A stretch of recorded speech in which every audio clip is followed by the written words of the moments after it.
Hello, I'm Richard Ridge for Broadway World. My guest is an award-winning actress, producer, and author.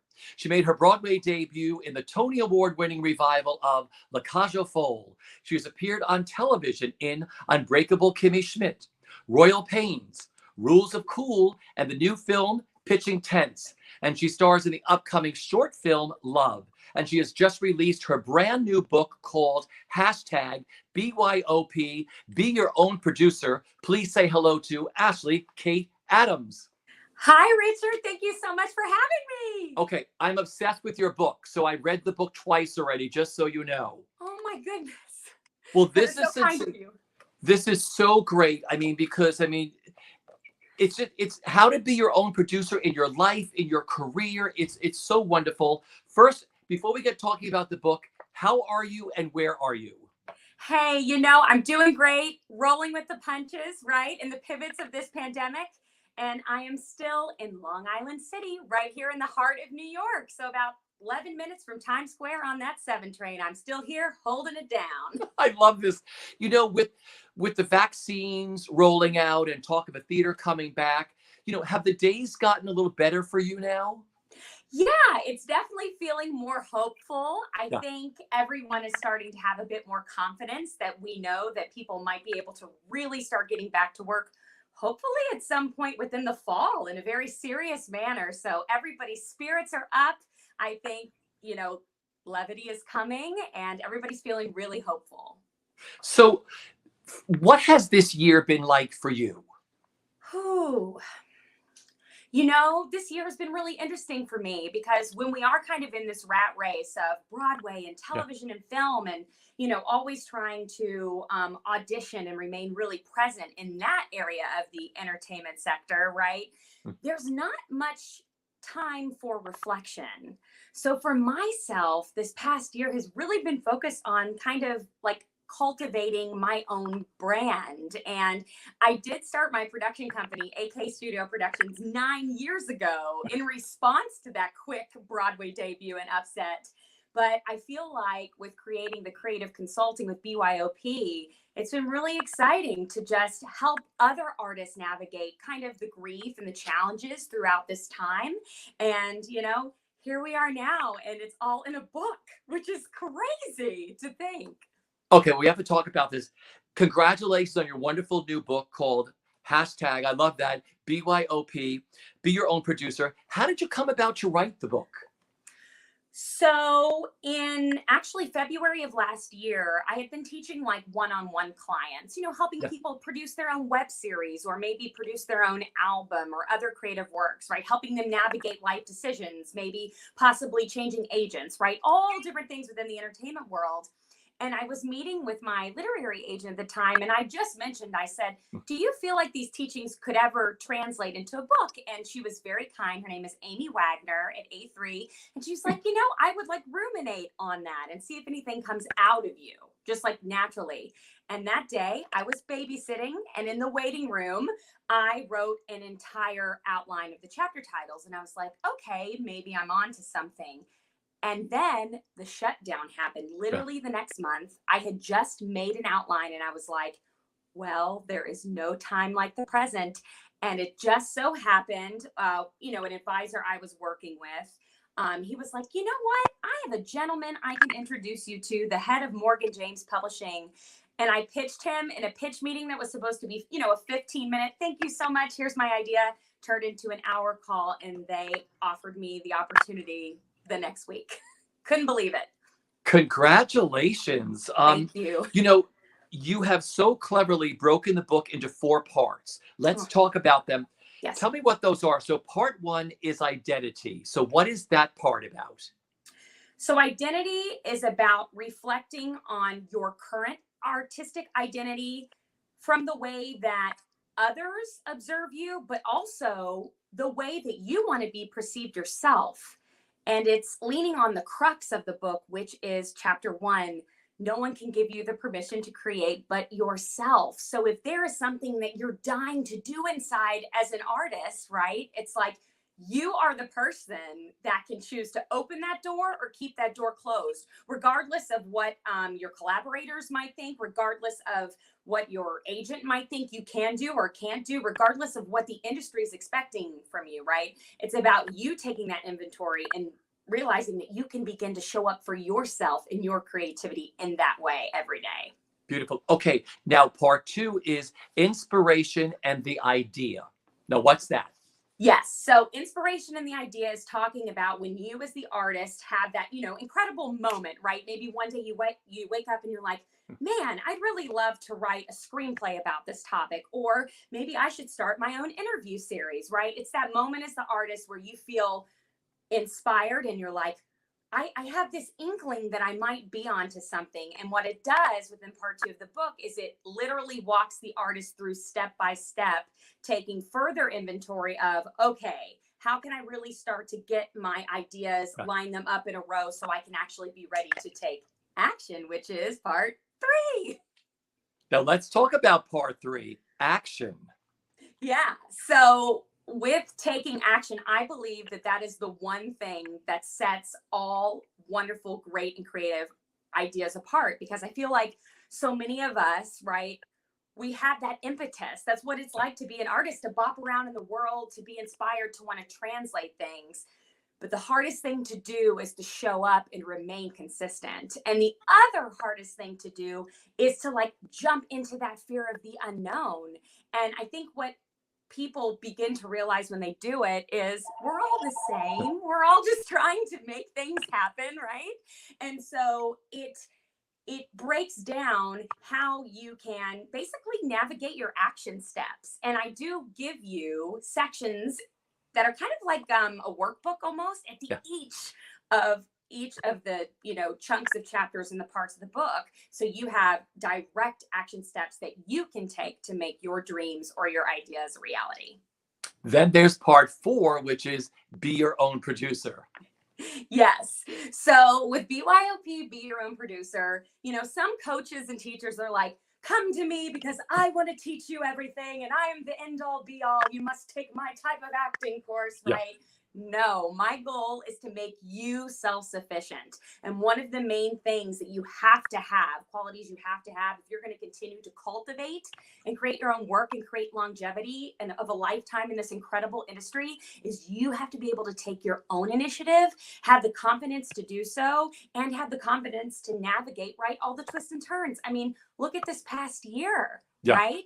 And it's kind of cool, right? I think some people that have been truly taking the initiative, from day one of their careers, or truly thinking outside of the box, those are the people who are really ready and showing up to the table right now. See, what I love about your book is it's all from personal experience. You're not just presenting something, you're like, oh, but I've been through this. So when people read these things, it's sort of like, oh my gosh, she's actually made this work for herself. That's what I love about this book more than anything, is you show examples of how what you believe actually works. Yeah, it was very important to me to be fully transparent. Yeah. This is not always the easiest industry to be in, as we've seen with everything happening either in Hollywood or in the Broadway sector. Yeah. But I do believe that there is a bottom line of integrity that we may function by, right? If we wish to live that way and to be, we want to be successful. We want to be, powerful artists and make a difference. But at the end of the day, I feel like we should really focus on being good humans and being great members, right, of this artistic community, because sometimes it's all we have, especially in moments like right now. So, yeah, it's really important to me. Another part, there's a chapter where you said, if they don't offer you a seat, build your own table. Build your own freaking table. That's right. Because, many times, especially when you're in the actor seat, right, you feel like you show up to the audition, you've prepared as much as you can, you've done as much research on the incredible creative team that you have the honor of auditioning for. But there was that moment kind of in my early 20s where I realized, I was like, wait, if I don't book the job, I don't get to further show up to do what I love to do, which is to build things and connect with the community and create. And so that's why I kind of took that other fork in the road to create the production company and to do things like BYOP, so I could get my hands dirty all day, every day.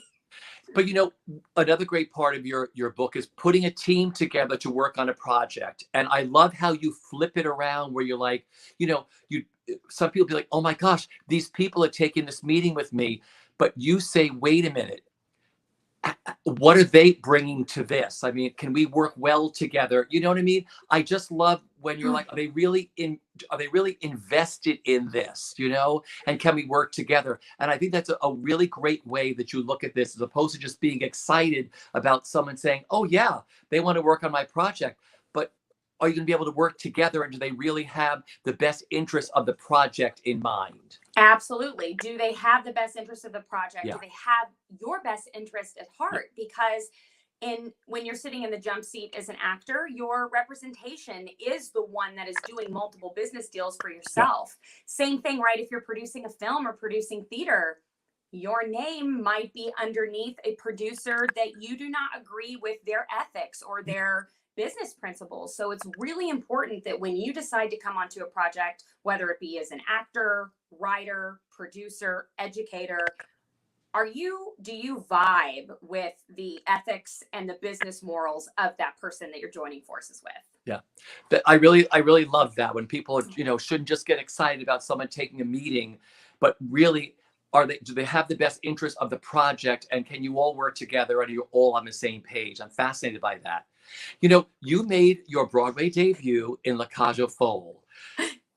Broadway debuts only happen once. Tell me how magical it was, but also how bittersweet it was, because that's a great chapter in this book of finally living your dream. And then what happened? Yeah, so I had the opportunity to make my Broadway debut. It's been exactly 10 years ago. I was in the show right now, exactly 10 years ago, in the incredible Tony Award-winning revival of La Cage aux Folles, directed by Terry Johnson. And I had the honor of joining as an immediate replacement as Colette, which is the first real girl that you see during the show. And she's also there, obviously, to cover Anne of Anne on My Arm, the lovely, sweet ingenue of the show. And it was really exciting because Harvey Fierstein, who wrote the book, was starring as Zaza at the time. And what an honor to be able to speak the words in a scene on a Broadway stage, not only to the one and only Harvey Fierstein, who was just the most loving and supportive to me, but literally as he was playing the character, I was speaking to him on stage. It was unbelievable. Opening night went off without a hitch. I felt like Audrey in the Little Shop of Horrors. There were, telegrams and flowers everywhere, and everybody just welcomed me with such open arms. Opening night was great. We went to Hurley's next door, the good old haunt, right? Up the stairs. That's right up the stairs. And then the next day, showed up for work, 2-show day. I was going to go to Sardi's and get the lovely lunch menu in between the shows. And during intermission of my second show, so our matinee, we got the speech of, can I please get the full company into the house? And I'm like, this is interesting. I just got here, changing, putting on my clothes on for the best of times. And I noticed some of the other ladies, like the great Cheryl Stern, were in my dressing room and started to get a bit nervous. And I was like, okay, this is interesting. And after the show, my parents had just landed into New York City to see me make my big Broadway debut, right? So they're basically outside the theater. We're sitting in this meeting, and Barry Weissler informs us that the show would be closing within a month. And I was definitely in shock. I think as an actor, when you think that you're going to be making that Broadway debut, other than the honor and the opportunity and that childhood dream coming true, the other thing you're looking forward to as an actor is having a stable job for a little while, right? To have that soft place to fall. Heck, maybe even save a couple dollars, as a working actor in New York. And for me in that moment, everything changed. And my idea of what it was to make it immediately was challenged and changed. And it truly forced me to go on this just introspective journey. And that's what I'm trying to create for the reader with this book. So yeah, that was my Broadway debut and upset all within 24 hours. Yeah. Amazing, because like I said, the production was gorgeous, and I could only imagine what it's like to finally walk through that stage door of a Broadway show where you sign your name in and think you're going to be in this hit show for a while, and then the rug's pulled out. But that's show business, and that's what's also really great about your book. It's a business. It is. And I think that's what you're teaching everybody of, because I mean, Ali Stroker she's on the cover saying, she sure is. I love her. I had her on last week. This is a must read for Right. any artist who is ready to achieve their highest potential. I mean, Ali Stroker. I mean, you have so many wonderful people who gave you quotes in here, whatever. But, it's a business. And you would produce some incredible, like, is it Rules of Cool? Yeah, so Rules of Cool was one of the original web series to be created in New York City. And at the time, the only other one that anybody had really heard of was a little show called High Maintenance, which is now on HBO. So yeah, I created that with two of my best girlfriends when I was 24 years old. And you use Kickstarter. You use a lot of fundraising things to get the money to put these things together, right? Absolutely, right? When you're starting out, crowdfunding is a really great opportunity that you have so you can get your community and family and friends behind you and your great creative ideas. I highly recommend using Kickstarter, Indiegogo, Seed and Spark, and because it's a great way, right? You're also building the community and the viability of the project and product while you're making it. Like, what a great way to have, a paper trail. See, I just love that, like you said, going back to that again, you show examples of how what you believe in, how it actually works, and you've made this all happen for you, which I think is really great. Now, you have a new film coming out. Is it called Love? Yeah, so there was a short film called Love that I was in, and it debuted. That one debuted last year. So yeah, it was great, and it was so interesting because I was hired to do the film and then also hired to do the stage play at the same exact time. So it was fascinating to get to use the same text and script, but in two different mediums. So yeah, and actually one of the people who inspired me to hopefully have this interview, Alex Freeman, who works at BroadwayWorld. He wrote and directed that play and screenplay. So one of my favorite directors to work with. Wonderful guy. That is great. Listen, what did you want to achieve with the book? Now that you have it, I mean, here it is. I mean, you have a book. What did you want to achieve? I wanted to achieve allowing artists to feel comfortable and at home in their own skin and their creativity. And I wanted to achieve allowing everyone to know they're allowed to create all day, every day. There are no rules, that they have the power to make their dreams come true. And I just wanted to inspire our community that if there is that one thing that you've been thinking about or wanting to execute or, take action on for a really long time, the time is now. Let's not wait anymore.